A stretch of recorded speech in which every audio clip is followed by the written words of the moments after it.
Come on. Do I sound like I'm joking? Do I sound like I'm playing? When you look into my eyes, you understand what I'm saying? Let me say it to you slowly, and it may sound scandalous. I don't think that you can handle this.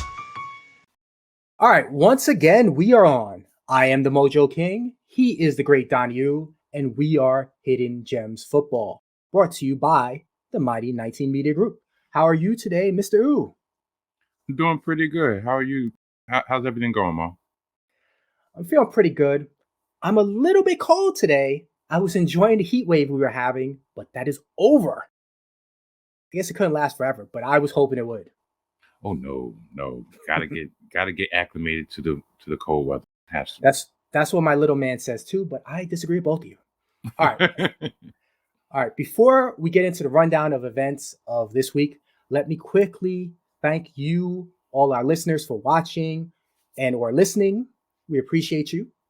Please like, subscribe, and tell a friend. We survive, we thrive because of you. So like I said before, thank you. All right, now here's a quick breakdown on what you can expect in today's episode of Hidden Gems Football. It's broken down into 3 sections. In section 2, we will talk about this upcoming Thursday night game. This week is a matchup of 2 losing teams, but still, for me at least, pretty interesting. We will discuss what we think will be the keys of the game and maybe make a prediction or 2. In section 3, we will turn our attention to the Sunday's games, who are our sure thing, absolutely cannot lose selections for the week. We're talking survivors. This week looks like it's going to be a little bit more difficult than the last couple of weeks, but we will lock in on some picks and we'll see if Donnie Oooh can deliver a long shot for when all the favorites fall on their face. But before all of that, we have to look at Donnie's one thing. What has drawn your attention this week, Donnie?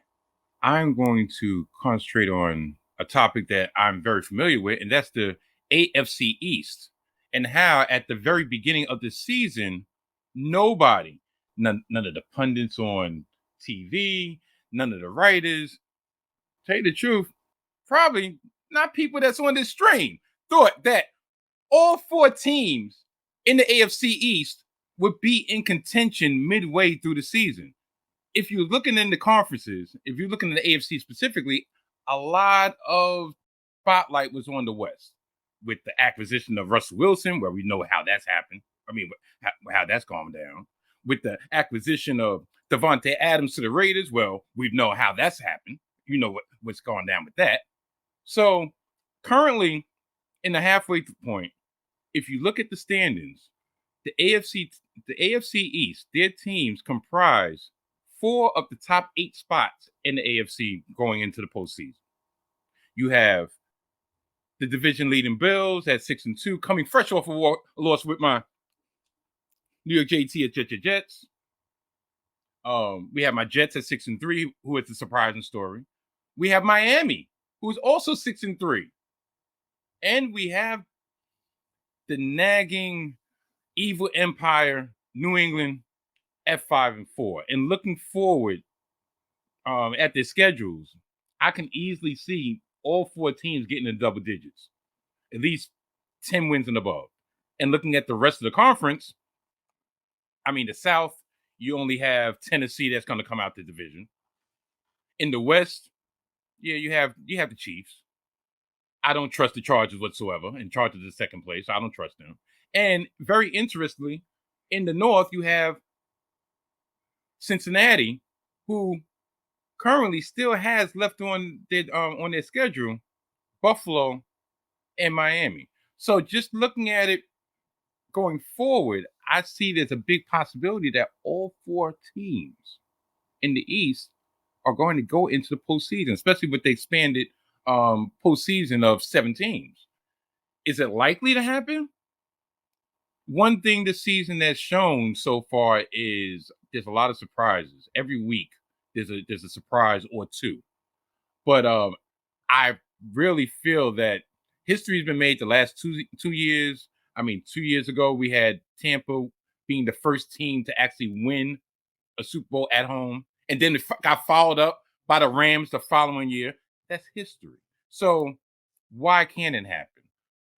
This year, and this really encompasses somewhat of a changing of the guard. You know, we usually have usually have a Pittsburgh in the mix. Pittsburgh's not in the mix anymore. Pittsburgh is going through rebuilding. We have Baltimore that's still in the mix, but Lamar and Baltimore don't impress me, regardless of their record. But we have the uprising Jets and we have the uprising Miami Dolphins, and you still have New England in that transitional period. So I really believe that should be one of the most talked about aspects this week of how competitive the AFC East is and is going to be going forward over the next couple of years. You have anything to add, Mo? What you're saying is undeniable about the AFC East stepping up and being the division of the AFC this year so far. I wonder if all four can make it because they're going to have a lot of divisional matchups coming up, and usually one of the teams or two of the teams end up getting beat up. My quick question for you is: I know you mentioned the Bengals at 5-4. The Ravens are leading that division at 6-3. The other competition would be in the West. The Kansas City Chiefs are 6-2, and the Chargers are 5-3. Those four plus the AFC East teams are the only teams above 500 right now. Do you have any fear of the Chargers making the playoffs and disrupting the AFC East? No. Straight like that. As much as I love Justin Herbert, I believe the injuries that they're still dealing with both wide receivers still hobble. You got Williams, you got Keenan Allen still hobble. I believe they have multiple injuries on the defense. Boiling down to their head coach, I do not trust Staley. I do not like Staley.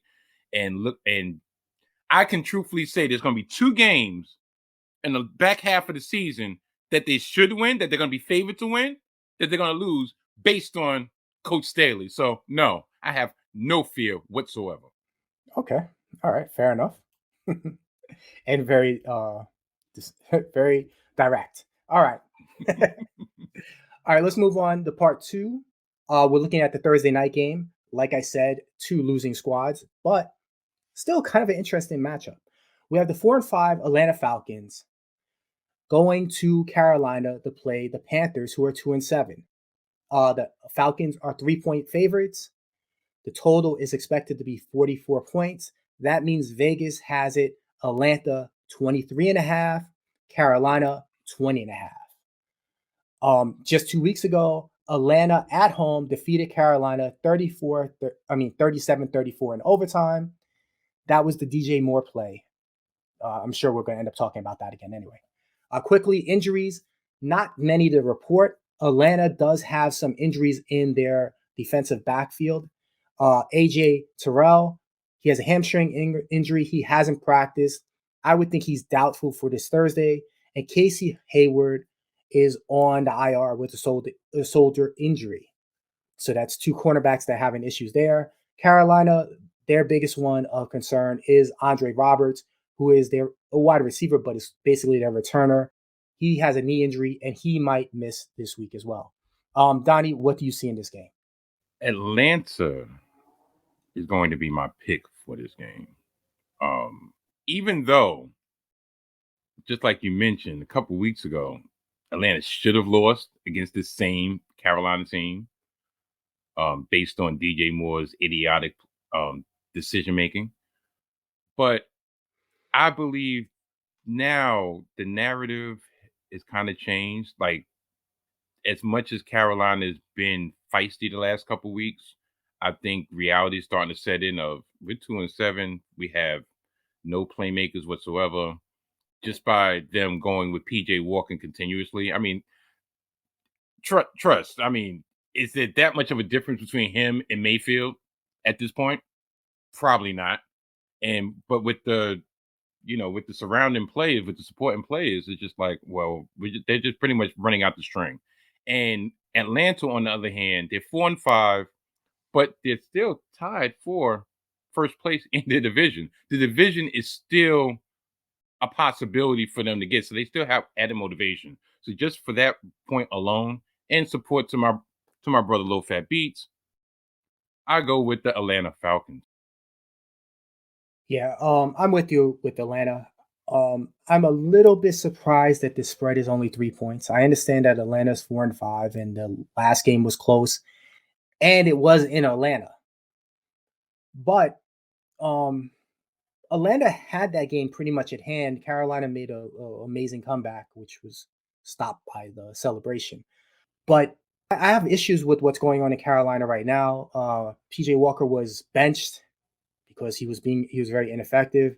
Baker Mayfield took over, but now they're not even thinking about starting Baker Mayfield. They're going to put PJ Walker back in. They're hoping Darnold comes back healthy at some point so they can put him in. I don't know. They're playing 3-card Molly with the quarterback position. I don't like it. I like you said, I think that they've been scrappy. They've been playing well, but I expect this to start spiraling, and this might be the first week of that spiral. Uh, Atlanta has been playing pretty well, pretty competitive all the time. I think that this is a team they should beat, and I think they will beat them. The 3 points. Say what? The tank is in? Yeah, I think the tank is in for Yeah. for Carolina. Yeah. Oh well. And the Colts, but that's a whole nother story. All right, so yeah, I like the Falcons. The 3 points don't bother me. I think they should win handily. Obviously, like I said, the last time was 37-34, so you think that's an easy over. I don't really trust their offenses too much, so I'm going to leave that alone. I'm just going to take Atlanta with the points.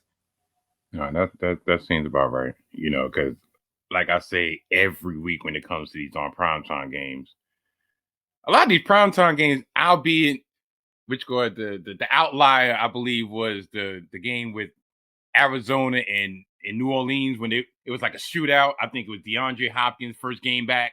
It was like a shootout. But a lot of these, especially Thursday night games, they've been dogs and they've been very low scoring. And plus, these two teams, they're not like world beaters regardless. So coming off 4 days of rest.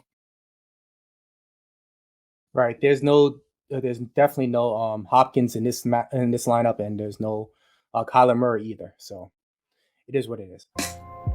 He's already an all-time great, and you know what it's like.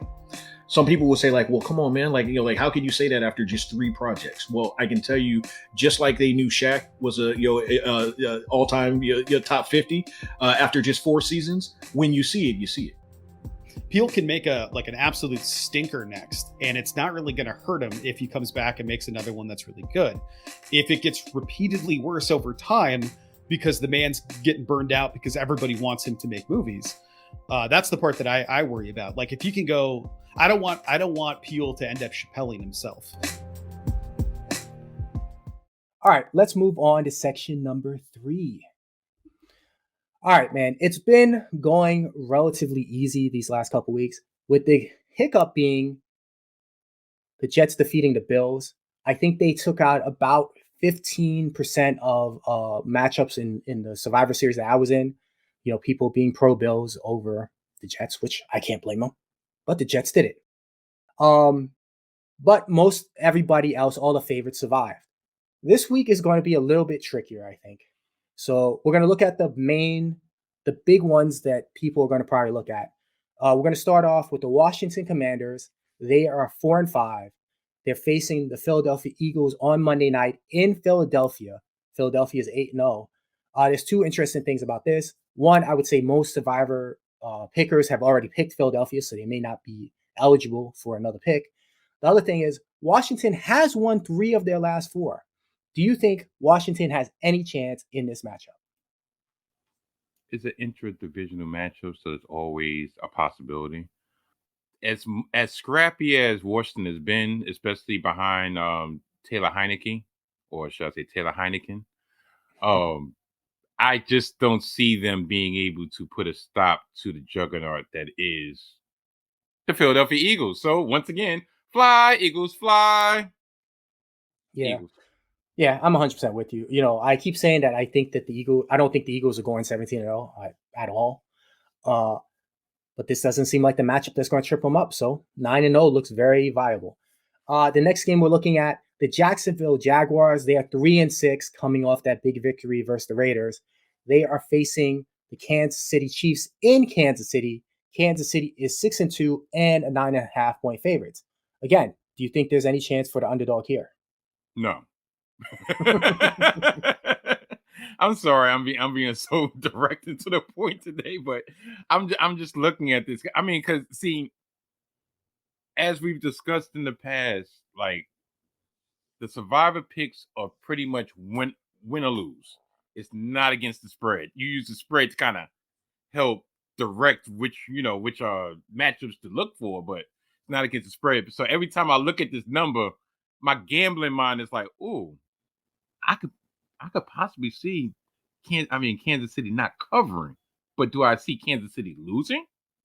No, not against Jacksonville, not against Trevor Lawrence. No, until one of them really breaks out, it's always going to be Trevor Lawrence paired against Zach Wilson because they were the first and second picks. So I just as much which got vitriol gets thrown Zach Wilson's way, I'm just like, yeah, Trevor Lawrence isn't that great either. But and besides, wrestling, AEW and all that. So no, Kansas City. All the way. Yeah, well, you almost suckered me into that discussion about the two quarterbacks. I'm not getting into it, but I do think that Kansas City should own this. Again, the reason that this becomes interesting this week for Survivor is because a lot of people that have entries have also already picked Kansas City. If you haven't picked Philadelphia or Kansas City, probably should just do that this week and not worry about it. But if you can't pick either of those, the third biggest spread of the week, to me, was kind of an interesting one. It's a team that you're down on. So the Los Angeles Chargers are 5-3. They're going to San Francisco to play the 49ers. The 49ers are 4-4. Of course, they have Christian McCaffrey now. The 49ers are 7-point favorites. Would you take the 49ers in a Survivor this week? That's interesting. And as much as I just pretty much, buried the Chargers, this is an interesting matchup. That point spread, once again, I know I gotta ignore the point spread for this segment, but that point spread is just very interesting. Maybe it's because of the injuries to multiple weapons on the Chargers that Vegas thinks, all right, they're not gonna be able to keep close, but for as many weapons that San Francisco has, you got Debo, you got Brandon Ayuk, you have Kittle, and you have McCaffrey. You also have Jimmy G behind center.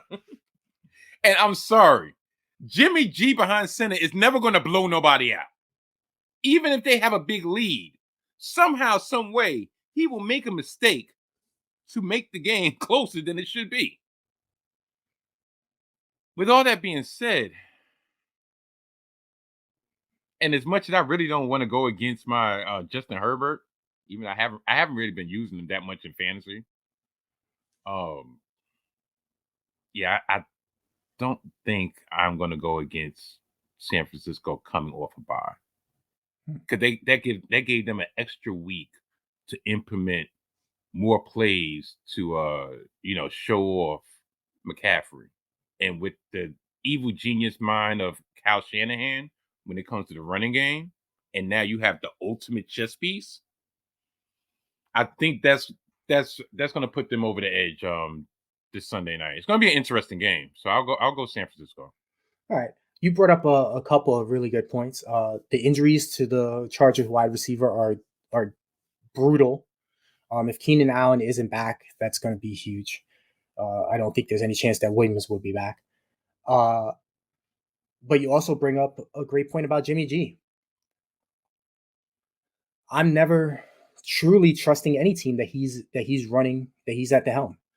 That doesn't mean that I think that they can defeat any team in the league on a given Sunday. But I also feel like they can lose to any team on a given Sunday. And I understand Christian McCaffrey's there and makes them stronger. But I would hesitate to want to use them in a Survivor pick. And I don't really like this matchup because the Chargers and Herbert have shown a propensity at times to really propel their offense. They haven't done as much lately between the injuries of them, and I think Herbert might still be hurt, but they're still explosive. So I don't like this one as a survivor. I would bypass this one if I can possibly at all. All right, we're going to look at the next couple of games. I'm actually have 4 of them because they all have about the same spread. All right, so we're going to run through them real quick, and you're going to pick the one you like. All right, Donnie? Okay. All right, we have the Houston Texans, 1-6-1, going to New York to face the Giants at 6-2. The Giants are 5-point favorites. I find it laughable too, but maybe not for the same reason you do. The Indianapolis Colts are 3-5-1. They're going to Las Vegas to face the Raiders, who are 2-6. The Raiders are 6-point favorites. Minnesota is going to Buffalo. We're not quite sure about quarterback status in Buffalo. Buffalo is 5-point favorites. And Dallas is going to Green Bay. Dallas is a 5-point favorite there. Out of those 4 games, are there any that really catch your eyes? Those are the ones. That's the one you should select. I'm going to endear myself to Big Blue Nation, and I'm going to pick the New York Football Giants, the G-Men. Because out of all those matchups, to me, this is actually going to be interesting to see how the Giants respond with their first half success coming off a bye week. This will be a test for the players and the coaching staff to see how well they're going to have them prepared against the inferior, a very, very much inferior team at home. In past seasons, this would be a definite setup game. And I wouldn't even say a setup game because or a trap game, because the Giants haven't been good enough to have trap games for themselves. Usually they're the trap game for other teams. So normally I would say this is a trap game, but even in their loss prior to the bye in Seattle, I can truthfully say the Giants didn't lose that game. They got beat. Like, yeah, you can say the two fumble punts by James did cost them precious field position, but I don't know, for some reason, looking at that game, it's not like they ever really, the offense never really shot themselves in the foot. They just got beat. So I feel like they're going to take care of business coming off that bye with the stink of that loss in Seattle. So, G-Men, yeah, that's my pick of the week. Yeah, I'm with you on the Giants. I like the Giants better than a couple of those matchups from that I just mentioned before. Like, I would rather take the Giants over Houston than the 49ers against the Chargers. I think that game just seems more like a give me to me. We're going to see if the Giants are really a 6-2 worthy team. One of the things you're supposed to do is you're supposed to beat up on bad teams. So we're going to see if that happens. The other one that's catching my attention though is this Colts Raiders matchup. In some ways, I consider Derek Carr the AFC version of Jimmy G, in that you can never trust him to win a game he's supposed to win. Okay. But you also know that he can at times defeat anybody too. So that gives me pause. But the chaos that's happening with the Colts right now, I almost want to take any team against the Colts this week. It would be a time that I would consider, and I don't ever usually do this, to actually pivot and just try to take a team that I would not take any other time. This week does seem kind of interesting, especially since the Colts are going to be on the road. So I don't know. I have a few teams, so I might sneak one in on the Raiders and just hope that the Derek Carr actually shows up this week. Now, I have one thing to add. Well, one other game I want to speak shortly on, and that's the marquee matchup, or what should be the marquee matchup, of Buffalo and Minnesota. Buffalo's 4.5-point favorite at home. The Vikings, they haven't been blowing anybody away, but they have been finding ways to win. And with the back and forth of whether or not Josh Allen's going to play or not, debating, with his health and everything, I would be leaning toward the Vikings, either straight money line or just the cover, because the Bills, since their bye week, they haven't looked great since the first half against Green Bay. I don't know what's going on with their offense, but it's like they've abandoned the running game. And as long as Matt Milano is still out, they'll be susceptible to the running game. And Dalvin Cook should be able to eat. So that would be my sneaky pick of the week. But yeah, I would go Vikings. Go Skull! Hey, that's an interesting one. I would not touch that game with a 25-foot pole, but I definitely see your points there. All right. The only thing left is the outro. And guess who is in charge of that, my friend? I guess that would be me. Yes, sir. So, all right. Well, you can check me out on Spotify, Apple Podcasts, Anchor.fm at my podcast, The Salty Thoughts of Donnie Oooh. Drops every Wednesday. And you can also check out the YouTube version of The Salty Thoughts of Donnie Oooh on the YouTube page of Mike Steph.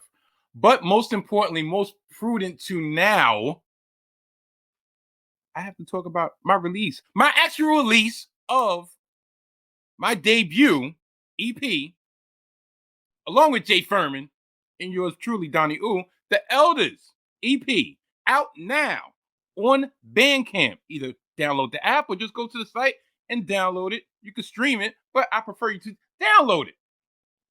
With standout tracks such as Face of the Faceless and Another Day, Another Pain, and Melvin in the Kitchen is a popular one. But regardless, I really would appreciate if y'all do give it do check it out. And for those who actually did check it out and copped, I appreciate you immensely. And yeah, so and for everything else, Donnie Oooh, check out easytree.me/Donnie Oooh for merchandise, past remixes, freestyles, and so forth. And yeah, so I guess those are the plugs for me. And No, you know what? That's good enough. The 19 media stuff will be down below. Come on, guys, read a little bit. I'm not going to say much this week about 19 media because I think I'm going to be bragging about 19 media next week. So we'll leave that for then. All right. So wrap it up for us, Donnie. Okay. Hidden Gems Football. It's a part of the 19 Media Group. Goodbye. Bye-bye. Bye-bye. This is a 19 Media Group presentation. Perfect.